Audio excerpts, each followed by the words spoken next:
All right, we are back and it's still Crossfire with Dakbo and Yemi Olakiton. We have Jermaine Sanwooolu in the studio with us and we've been discussing about national matters. We took you through a very brief journey on the female bombers who don't even have an idea of what they're carrying. And then, you know, the Boko Haram insurgency is using them to actually perpetrate evil by bombing themselves and killing so many other people. Like our Wazobia, you know, guys, we say it, I'll kill you, I kill myself. You know, that's what we call suicide bombers. You know, I kill myself. Now, it's really very, I mean, very, very touchy to begin to think like this. These are Nigerians. Yeah. These are, and like in our slogan in Nigeria, we have called it, you know, the future leaders of tomorrow. Yeah. And many of them are being killed. And many people are still being killed. Yesterday, we still had a very, very sad case. And I mean, government is just trying to see how we can keep managing until this menace is completely put behind us. Now, my question to you, gentlemen, is to say, where has the northern leaders been all this while that we have found ourselves in this mess? In the northeast, in the north central, and in the corners of Nigeria. You know, where you have, in the northern state have been so neglected and alienated. No, how? When you say neglected and alienated, who has done that? Federal government? Everybody is responsible.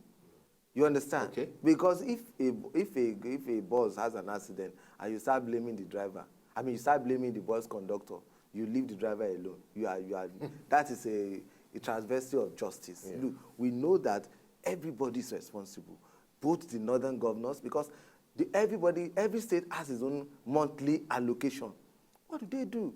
If you go to when their children are not being educated. So what have they done over the years will become like the question. Well, I believe there's been a lot of neglect in the north. Now, Nigeria as a whole, we as a collective, north, south, east, and west. If you look at the north, some places they look like if it's 10 years backwards. You understand? We've neglected the north.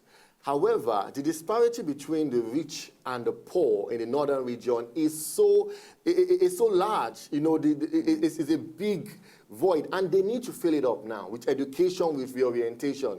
I believe that many people, you know, abroad, you see many northerners come to study in the poshest universities there, you know, and they are very well to do.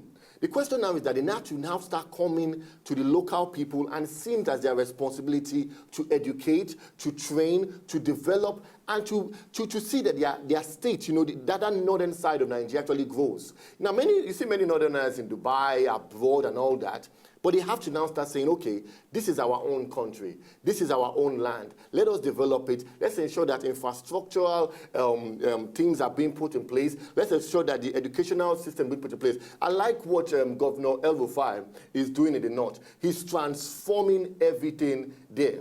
You understand? He's showing a model of what, I think it's Kaduna State, what the North can actually do. He's bringing investment, the taxes there, everything there is transforming. Great. And if one man can do it there, other state governments can do it. Even like in Niger State there. Yeah. It can be a food basket of Nigeria and Africa. There's a lot of potential in the north. But we have to say that rather than just commercial, industrial potential, and we driving investments there, we have to now start looking at intellectual development of the human capital development, and saying that we have to, because if you're going to have factories, if you're going to bring in new developments there, you need the average person to be there, to be working in the factories. And if they're not educated, if they're not skilled with the right skill set, there's no one going to come and invest in your place. So I believe the Amalgiri problem, the female child education challenge that we have there, the elite in the north have to take it as a responsibility and say, you know what, come what may, we have to develop these people,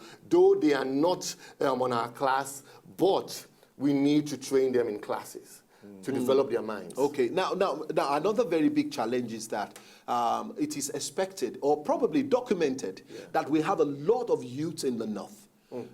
Because, I mean, I was shocked, to find out recently that we have about 6 million people living in Borno State. And that's huge. And the greater percentage of this population is actually, you know, young girls, young boys, the youth. And they are unemployed. unemployed. Unemployed. In fact, unschooled. Easy to, unemployed, unschooled. For Boko Haram. These are Yeah. easy instruments for Boko Haram. You see, I've always said what I said, look, if you are not positively employed, you will be negatively employed. It's just the law of nature. Negatively employed and deployed. Yes, because nature abhors vacuum. Yeah, it does. If even you, as educated, as enlightened as we are, if you sit down idle for a long time, you see that your mind will start telling you some stupid things that you can. And I think without really developing the northern part of Nigeria, it's a very major problem for us. Do you know why? Yeah. If Nigeria today, I mean, as at the last census that was taken, the North constitute the majority when it comes to population, in Nigeria. Exactly. They are much more than, us in the East and in the South and all of that. There are more people in the northern Nigeria than it is in all the other geopolitical zones. How come we have not taken advantage of this number? And don't forget that the people that are busy in the northern part of Nigeria are actually farmers. Yeah. And because, you know why people, let me call it, a lot of people still reject that notion that the northern states are more populated than the other states. It is because of politics. This is a political Because even the gates man in my house alone, you understand, I have only one wife. Yeah. He has 3. Oh, Lord. He has 1 in his state of origin. He's doing them a favor. He's actually doing these women a big favor because nobody probably will marry them if he doesn't. There cannot be employment there without education. If you're educating them to be farmers, you're educating them to be welders, you're educating them to be builders, they have to be formed some form of education. Now, we also should not forget that there are also universities in the northern region. ABU is there, Zaria, there are a lot of universities there. But the question now is that who attends these institutions? Well, there are people that attend them. You understand? I remember when I played basketball in Nuga games then for Unilag. We went to the north and we played some games there. Now, the thing now is that they're educated, but are there jobs for them to do? In human resources, it's something they call the de-skilling process. You can be actually employed with what's the population of the people going to that school compared to the population they may not be. that are not going? But the thing now is that the educated, the enlightened have to still be the drivers of this change. Okay. One man can bring change. One woman can bring change to a region. Now, but if those people who have been educated are de-skilled, over time they come out from university, they don't find jobs to do, all of a sudden those skills that they've learned begin to go dormant and they now get left out with time. So ultimately, they become unskilled. They return back to the unskilled force. Even though they are certified with certificates, they're not qualified with qualities that will make them do those jobs at hand. Now we have to do what? We have to ensure that there are jobs created in the north. Those that are employed, those that are educated, need to be employed. And also those that are uneducated, the civil society has to take a responsibility. Don't wait for government. We've been waiting for government, and there's nowhere in the world that you wait for government and something happens. We trust the Buhari administration is a great one. But you see, change is a process. It's a process, and you have to start at one level, but we as human beings can be the drivers of this change. We as Nigerians can be the drivers of this change. We have to say, okay, what are we going to do to the my malam's or my gateman's son or daughter? Okay. Can I train them? You understand? Can I have some lessons with them? You know, can we take responsibility?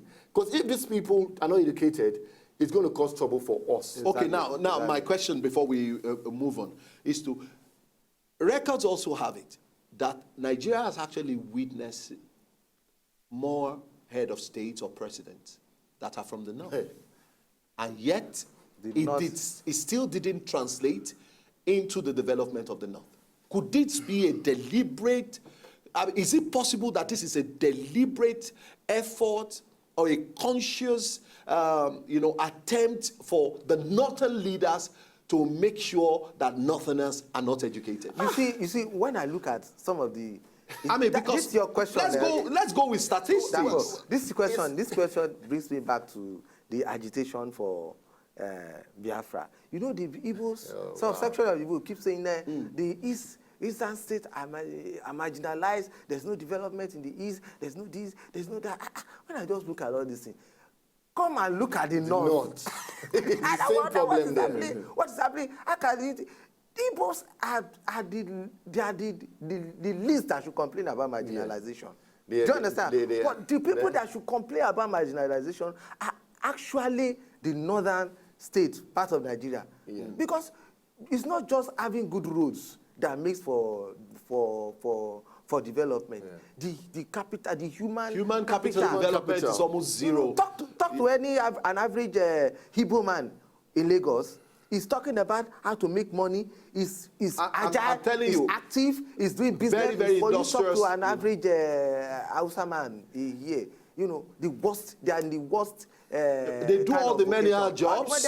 They do all the manual jobs for survival. It's really sad. Yes. But remember the beggars are from the north. All the disabled people are from now, the north. Boko Haram actually has taken advantage of all of this myriad of all this myriad of issues is what Boko Haram is actually advantage of. So the real marginalized part of the country is the northern states. Well, I believe everyone will argue that they are marginalized one way or the other, but you're right that the northern part of the country has really marginalized. Now, you look at it right now, you see, John Maxwell says that everything rises and falls on leadership. Exactly. Now, the leaders, the northern leaders, I would say deliberately, because blood is thicker than water, that you want to deliberately sabotage the development of your own people. That may be something that they wouldn't want to do. Exactly. But they might have been unconscious in doing it. You said there are many presidents from the north there. Exactly. Now, they should have taken responsibility and said, how do we develop our own? Exactly. How do we ensure that so is it a failure of Nigeria, or is the failure of northern leaders? You see, I think northern leaders have to take responsibilities. First. Yes, okay. You see, you're responsible for your own household. You understand? Nigeria is our own, but you have the local intelligence. You can speak the language. You have to take responsibility and say that, what am I doing to ensure there is development of my own people? Exactly. You must almost selfishly say that, I want to ensure that the northern part of the nation becomes like an oasis in Africa, in Dubai, in Africa. In Nigeria. That in Nigeria, even Africa, that tourism, you can go look at the 60s and before the pre-oil boom. There was a lot of things going on in the north. We can even say the oil may even have responsibility of actually taking a lot of skill and a lot of development from the north. Because there was granite pyramids there. Yeah. There was a lot of leather and textile work going there. They were importing and exporting shea butter, sugarcane, all manner of things. But the oil came, they left them, and they focused on the side. And human capital. Human capital. Look, let me ask you something. What will have happened to the West? In fact, the South in general, without Chief Obafemi Awolowo's free education policies in the 60s and 70s. Now, gentlemen, let me say that is leadership in action. Exactly. Now, so someone really talking about El-Rufai is doing it, but other people have to say, you know what, we are going to take action and say free education. And we have to do it. There might be free education there, but you have to enforce it. And remember, the education in a cultural context, something that is relevant to the people, that will empower them. I may not go to school, yes, you understand, but I can be a trader and be a multi-millionaire. Exactly. Not you many. Specifically, the bulk of our Igbo brothers who are in business, many of them probably have a school cert.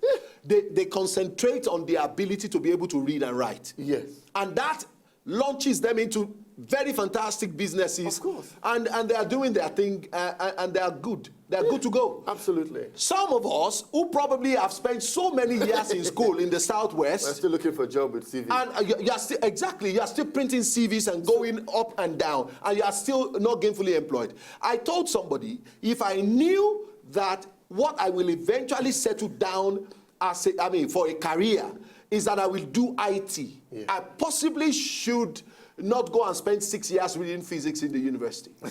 Studying physics in the university. Because I studied medical physics, for your information. Okay. There's no course like that, but I spent 6 years, reading 4 years.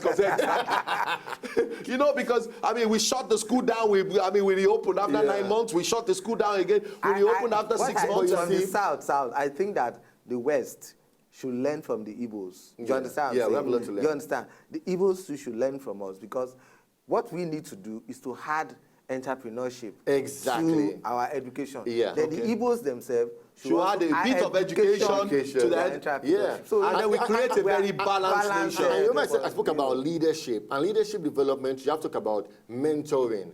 And when you talk about mentoring people, you have to ensure that you are able to spot the potential, the innate potential in every single person that you're working with. All right. So you look at them and say, what is your potential? How do we develop you? Remember what I said about education is to draw forth from within. What skills do they have latent, dormant within them that you can make them active? Wake giants to them and let them not be a power in Africa. All right, fantastic. We've been talking about national matters here, and we narrowed down that the problem in the northern Nigeria, why so many girls are being used as bombers today, is the fact that they are not educated, and so that makes them really vulnerable, and that's why Boko Haram is thriving, using them as elements of suicide bombing. Let's go on a short break. When we come back, we'll bring you more stories. We'll be right back.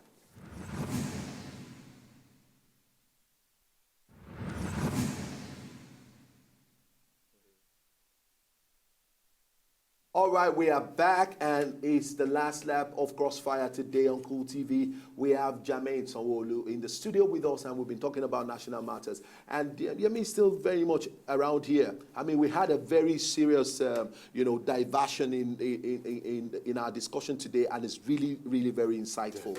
I'm enjoying every bit of it. Now, because we don't have so much time again, but let's look at a few challenges, or probably possible solution to the problem of education in Nigeria. One that I really want to talk about is, do you think we have a concerted effort towards an holistic review of the educational policy in Nigeria? Do you think we have anything like that?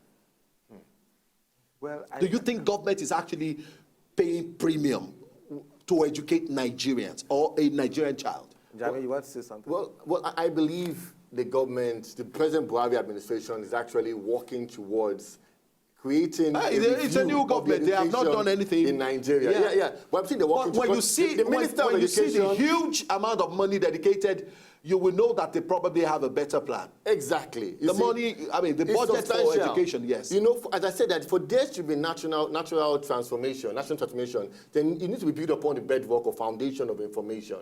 And you inform people by educating them. So the fact that the Buhari administration is thumbs up for them, to actually invest so much in education, because that's what Nigeria is going to be built upon. Because the Minister of Education now, he's actually passionate, and he has been advocating that change for a while. So he knows what he's doing. I believe we need to give them a bit of time to implement their policies, to strategize. And hopefully, in 2016, they will come out blazing. So what we're saying is that, the government's educational policy will be favorable. Yes. And two, funding will not be a problem. It won't be a problem. All right. Now, how about revamping the goal of some other areas of education, not primarily, formal education, technical education. Technical education. I think that is something that they must do. Skill acquisition, basically. That is, it is key for entrepreneurial development. Okay. All this education is key. But you know what I'm saying? The Yoruba, there's another Yoruba adage that said, okay, if you have two trees falling on top of each other, you first of all take the one. You lift the one on top before you can lift the one on the ground. So you cannot have a great educational system without tackling the problem of security. Okay. Our security system is grossly inadequate. Okay, Boko Haram insurgency is inadequate. Boko Haram insurgency came live. Maybe it's been on the ground, but it came live about 7 years ago. Yeah. What has been taking place in the north before? Before 7 years ago. Well, I believe if you think insecurity is part of the problem of education in the northern Nigeria today, so before 7 years ago, what have they done? What has the northern leaders, or what has taken place in terms of education in the north? Well, I believe there's been a degeneration. There's been a degeneration that has been occurring. Silently, subtly, no one noticed it, and it just ticked like a time bomb, and everybody now saw it when with Boko Haram arose. And also, talk about education security. We know in northern parts of Nigeria that, those the Boko Harams actually target collectives where people are gathering together. So people will be afraid to go, especially what happened to the Chibok girls, to go to school.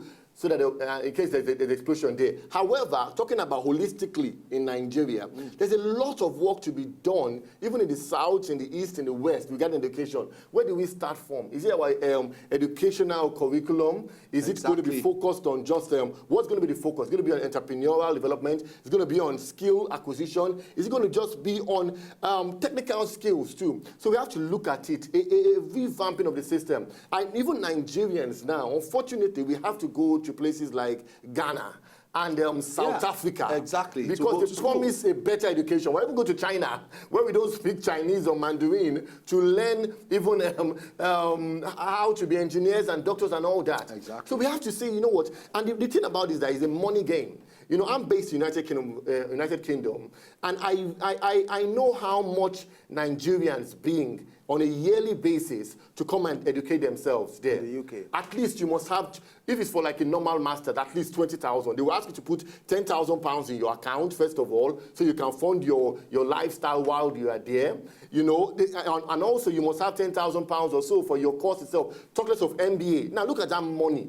And we are many. You know, in a course that a typical course, HRM business, you see many Nigerians there and Chinese there. No. Imagine that money being reinvested in Unilag, in ABU, in IFE. You understand? There's a lot of potential, and that is what private universities are cashing on in. The likes of what they call Many them, of the them around now, yes, the Winners' the Covenant, Chapel, Covenant. They are cashing it on it. So why can't the government see it as a responsibility that if we are able to up our game, develop our institutions, the infrastructure there, and also I'm sure the staffs are very skilled. There's lots of motivation and some incentives to make them keep going. If we do that, people will be coming from all over the world to be coming to study in Nigeria, as they did when they studied in Ife, when Ibadan was one of the best places to study medicine. In the world. Doctors from UK will come and lecture this. I believe in a new Nigeria, and I believe that education is the foundation. We have to focus on that, and it's going to happen. It just takes a matter of time, and luckily, Baba Buhari is there. Change will happen. Anyway, so we hopefully expect that. I mean, some form of changes will take place, you know, in 2016 going forward, and all of that. Now, we have just about 2 minutes to go on the show. What exactly is your prayer for Nigeria? I'm not saying like prayer. As in, Father, what are you? what do you see in 2016 and beyond?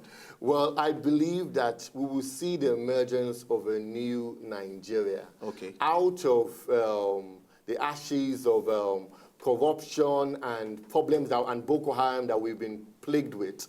There's going to be a new national conscience. People are going to start seeing themselves as one Nigeria. You know, it's going to be a tough journey, you know, with the fuel and all the challenges that we may face. But I believe that if we work together, focusing on education, focusing on infrastructural development, that collectively, we as Nigerians are going to see a transformation. Remember, the responsibility for change begins with every single individual. You and I have to make a conscious decision and be intentional in our actions to see that not only do we develop ourselves, but that we also develop our neighbors. All right. We need to ensure that a new Nigeria is built, and let it be the haven, the place, the oasis for everyone in the world to come and see, as Nigerians, the true giants of Africa. All right. Yemi, quickly, your last one. Well, I want to see a prosperous, more united Nigeria. I want to see Nigeria becoming the greatest African nation on planet Earth. Awesome. All right. Anyway, I believe that we need to come up with a very, very, very strong program so that we can actually face our collective dilemma and ensure that we give birth to a new Nigeria, the type that will ensure that all Nigerians are well taken care of, educated, educationally, financially, morally, socially, and everywise. We just develop, you know, a nation that is healthy. Yes. I mean, that's what I'm just looking for. A very healthy nation, really and truly. Anyway, thank you so very much, Jermaine. Thank you very much for having me. I appreciate nice having you on Crossfire today. Very, very interesting conversation we've had here. Now, we'll go now, and we'll be back tomorrow with another very interesting episode. Do join us. Stay out of trouble. God bless Nigeria. Bye. Bye for now.